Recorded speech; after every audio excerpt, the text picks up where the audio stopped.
Hello दोस्तों, कैसे हैं आप लोग। मेरा नाम है पारस। आज की वीडियो में मैं आपको बताऊंगा पेंसिल से जुड़ी हुई एक बहुत ही इंपॉर्टेंट बात। तो आइए शुरू करते हैं without taking your too much time.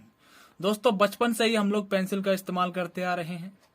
क्या आप में से कोई बता सकता है कि पेंसिल का सुरमा किस चीज का बना होता है? आप में से बहुत सारे लोगों को पता है। मोस्टली आंसर यही आएंगे, लेड का या ग्रेफाइट का। तो दोस्तों, किसका बना होता है आज की वीडियो में मैं एकदम क्लियर कर दूंगा। दोस्तों, अपनी स्क्रीन पर देखिए, ये दो फोटो जो हैं ये मैंने अमेजोन की ऑफिशियल वेबसाइट से लिए हुए हैं। ठीक है। अगर आप नटराज पेंसिल का डब्बा देखेंगे उस पर आपको लिखा मिलेगा लेड, और अगर आप डोम्स पेंसिल का डब्बा देखेंगे तो उस पर आपको लिखा मिलेगा ग्रेफाइट। यानी कि यहां तक कुछ कहानी ऐसी समझ में आ रही है कि शायद दोनों ही मटेरियल का यूज होता है, कंपनी अपने हिसाब से कर लेती है। लेकिन नहीं दोस्तों, नटराज पेंसिल के डब्बे पर लिखी हुई बात दोबारा ध्यान से पढ़िए। वहां लेड नहीं, वहां बॉन्डेड लेड लिखा हुआ है। जी हाँ दोस्तों, वहां पर बॉन्डेड लेड लिखा हुआ मिला है। यहीं से आज की कहानी की पहली कड़ी मिलती है। दोस्तों, बॉन्डेड लेड ग्रेफाइट का ही दूसरा नाम है। यानी कि अगर किसी पेंसिल पर बॉन्डेड लेड लिखा भी हुआ है तो डरने की बात नहीं है, उसमें लेड नहीं है, उसमें ग्रेफाइट ही है, क्योंकि बॉन्डेड लेड ग्रेफाइट का ही दूसरा नाम है। यानी कि किसी भी पेंसिल में लेड का इस्तेमाल होता ही नहीं। पेंसिलों में हमेशा से ही ग्रेफाइट का इस्तेमाल होता आ रहा है। तो एक सवाल आया होगा मन में कि जब बॉन्डेड लेड में लेड होता ही नहीं तो उसके नाम में लेड क्यों है? तो दोस्तों, इसके पीछे की कहानी यह है कि जब ग्रेफाइट की खोज हुई थी उस समय तक इसका नाम ग्रेफाइट नहीं रखा गया था। लेकिन उस समय तक लेड की खोज हो चुकी थी, और जो ये ग्रेफाइट मिला था ये लेड की तरह ही काला था, बल्कि लेड से भी काला था और लेड की तरह ही दिखता था। इसीलिए उस समय के लोगों ने इसे ब्लैक लेड कहना शुरू कर दिया।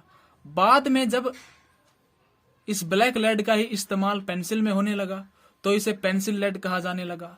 और उसके बाद जब इस ब्लैक लेड को ही अंदर से देखा तो पाया कि ये अंदर से बॉन्डेड फॉर्म में है, तो फिर इसे ही बॉन्डेड लेड कहा जाने लगा।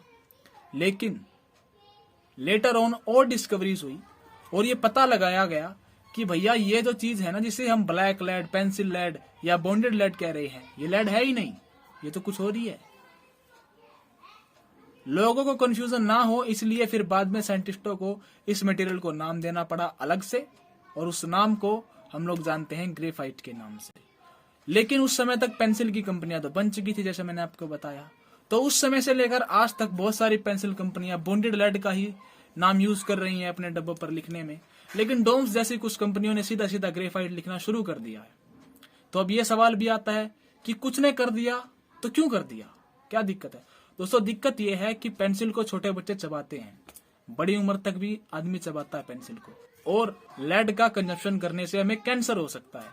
तो कुछ कंपनियों ने अपने पेंसिल के डब्बों से लेड नाम का वर्ड हटा के सीधा ग्रेफाइट लिखना शुरू कर दिया, ताकि लोगों को यह कंफ्यूजन ना हो कि भैया पेंसिल लेड का बना है और अगर बच्चे ने चबा लिया तो इसे कैंसर हो जाएगा, इससे उनकी बिक्री बंद हो जाएगी।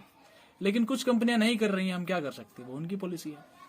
तो दोस्तों, अगर आपको आज की कहानी का सार मैं बताऊं तो सार ये है कि भैया ग्रेफाइट के ही 3 अलग नाम हैं, bonded lead, black lead and pencil lead. इन चारों नामों में से कहीं पर भी कुछ भी लिखा है तो इसका मतलब यही है कि वो ग्रेफाइट का बना हुआ है। थैंक यू वेरी मच दोस्तों, मिलते हैं नेक्स्ट वीडियो में। क्या करना है आप लोगों को बताइए।